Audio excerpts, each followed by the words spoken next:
Tout ce à quoi je pense, c'est au bonheur de mes compatriotes. J'ai combattu le tribalisme avant d'être président de la République. Il n'y a rien de plus faux que l'affirmation de M.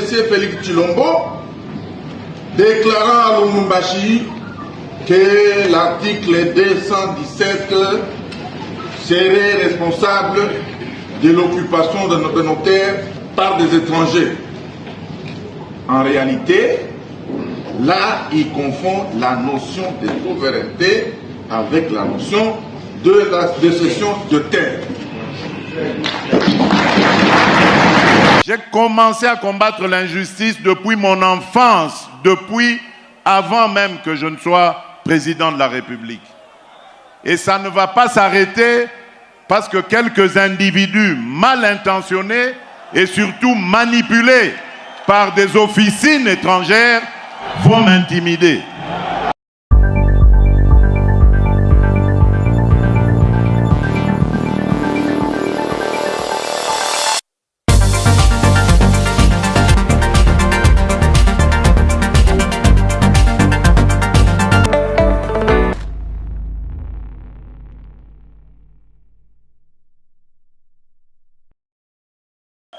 Oui, je vous ai dit que nous allons parler de la révision ou du changement de la Constitution.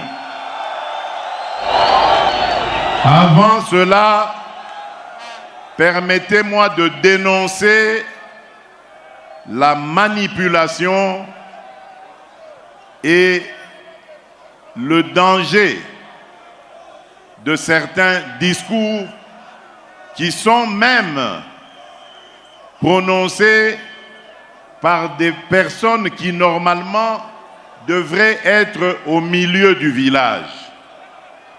Je suis très inquiet quand j'entends des ministres de Dieu sortir des énormités pour dire que les Congolaises et les Congolais n'ont pas le droit de réfléchir sur le bien fondé de leur constitution. Quel est ce peuple qui n'a pas le droit de se remettre à un moment donné de sa vie en question et de redéfinir ses orientations?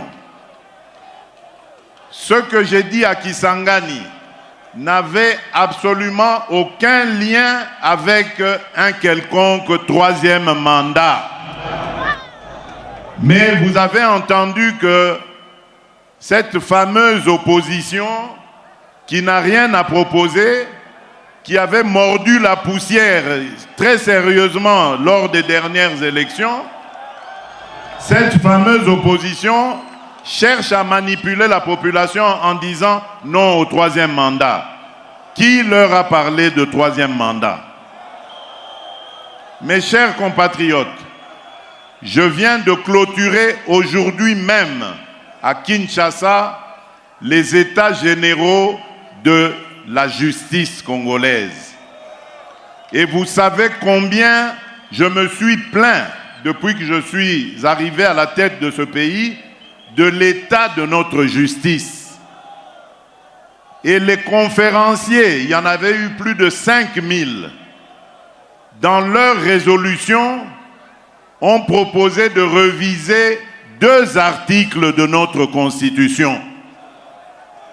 Alors, maintenant, à entendre tous ces sachants ne sachant, donc ça voudrait dire que nous ne devons pas réfléchir sur ces articles et donc améliorer notre justice parce que selon eux, les Congolais vont se fâcher et ils vont faire des émeutes ici. Est-ce que vous comprenez ça? C'est même une insulte à l'endroit de notre peuple. C'est une insulte à l'endroit de l'intelligence et de la sagesse de notre peuple. Demander aux Congolais de ne pas revoir leur constitution alors qu'il y a un fameux article, le 217, qui consacre carrément la vente de notre souveraineté à des États africains, nous n'avons pas le droit de revoir ça. Est-ce que vous entendez ça? Et il y a des hommes de Dieu qui ont osé prendre la parole pour défendre cette ignominie. Mes chers amis, je vous ai dit que le pays est en danger. Le pays est en danger et je crois que je suis l'un des Congolais les mieux placés pour comprendre cela. Tout ce qui a été fait contre notre pays n'a pas commencé aujourd'hui. Ça a commencé en 2002 ou 2003 à Sun City en Afrique du Sud, à la fin du fameux dialogue intercongolais. C'est là qu'on a apporté cette fameuse constitution, un lambeau de constitution qui allait ensuite être développé pour faire croire que c'est une constitution qui a été conçue par les Congolais.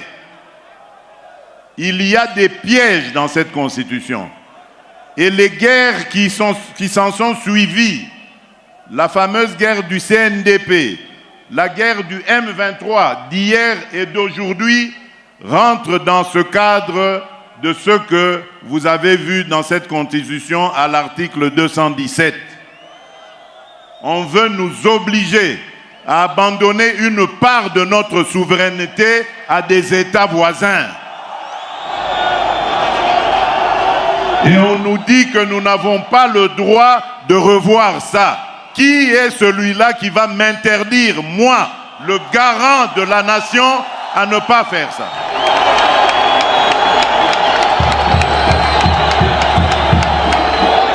Je vous confirme encore ce que j'avais dit à Kisangani. L'année prochaine, je vais réunir une commission de Congolaises et de Congolais bien pensants qui sont issus de plusieurs disciplines et dont l'objectif sera de revoir cette constitution.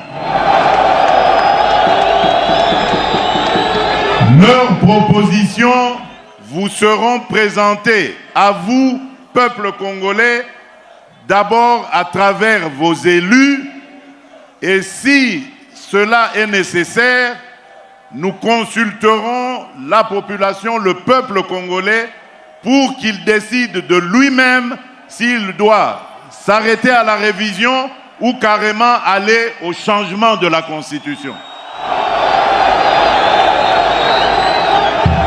Et personne, vous avez entendu, personne ne changera mon avis sur cette question. Je ne suis pas venu à la tête du Congo pour m'éterniser au pouvoir et pour faire souffrir mes compatriotes. Jamais. Tout ce que je fais, tout ce à quoi je pense, c'est au bonheur de mes compatriotes, au développement de mon pays. Parce qu'un jour, je vais devenir ex-président et je vais vivre dans ce pays auprès des miens. Je voudrais circuler dans toutes les provinces, aller et venir avec ma famille, avec mes amis et rencontrer mes compatriotes dans toute la République démocratique du Congo et en toute paix. Et c'est ça que je suis en train de préparer pour nos générations futures.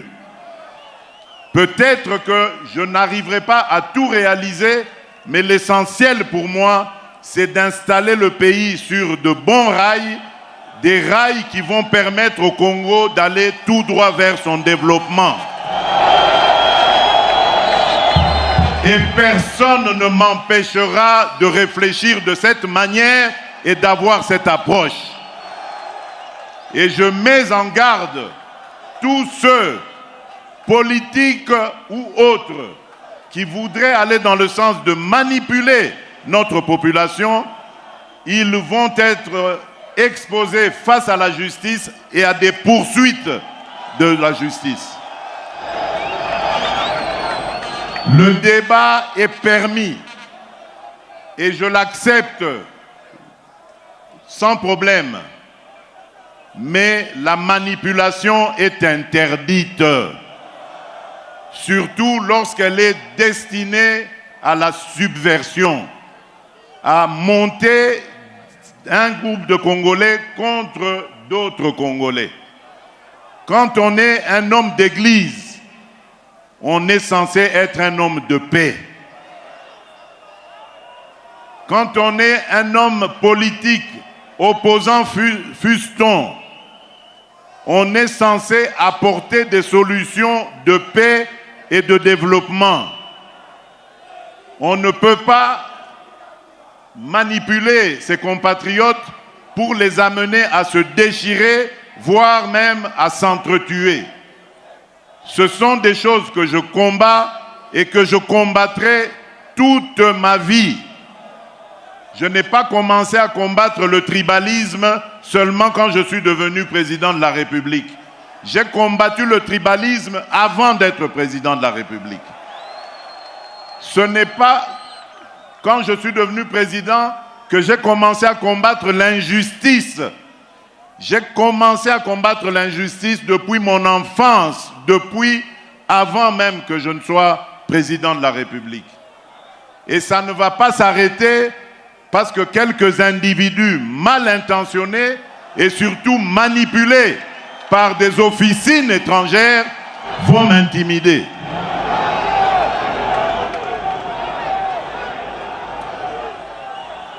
Voilà batoto ya Katanga, batoto ya Lubumbashi, batoto ya Haut-Katanga, ce que j'avais à vous dire en peu de mots. Je vous remercie encore une fois.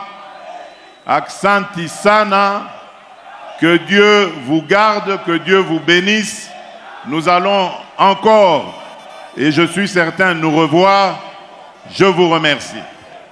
Dans ces adresses de Kisangani et de Lubumbashi, en date de 9 et 16 novembre 2024, Monsieur Félix Tshisekedi Tshilombo a confirmé sa volonté de changer la constitution du 18 février 2006 sous prétexte qu'elle n'est pas adaptée aux réalités congolaises, qu'elle a été rédigée par des étrangers et à l'étranger et qu'elle ne préserve pas la souveraineté nationale. Nous, forces politiques et sociales, porteuses des aspirations profondes du peuple congolais, après avoir suivi avec consternation M. Félix Tshisekedi sur sa volonté de changer la Constitution, déclarons solennellement notre opposition à ce changement ou cette révision de la Constitution, notamment pour des raisons ci-dessous. 1. Contrairement aux affirmations mensongères de M. Tshisekedi, prétendant que la Constitution du 18 février 2006 serait l'œuvre des étrangers, eh bien, celle-ci est issue du travail des Congolais, réunis à Simi-Simi, dans la ville de Kisangani. Elle a été rédigée par le Parlement congolais et adoptée par le peuple au référendum dans sa très grande majorité, exprimée à 85%. Elle est donc ainsi l'expression de notre souveraineté nationale et ne constitue en aucun cas une imposition, ni des belligérants, encore moins des puissances étrangères.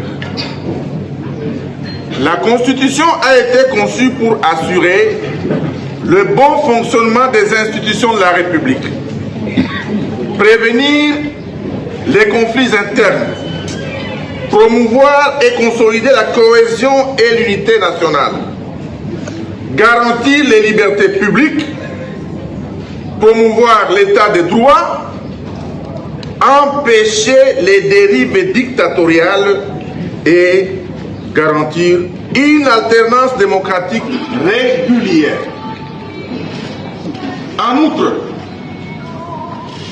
il n'y a rien de plus faux que l'affirmation de M. Félix Tshilombo déclarant à Lubumbashi que l'article 217 serait responsable de l'occupation de nos terres par des étrangers. En réalité, là, il confond la notion de souveraineté avec la notion de cession de terre.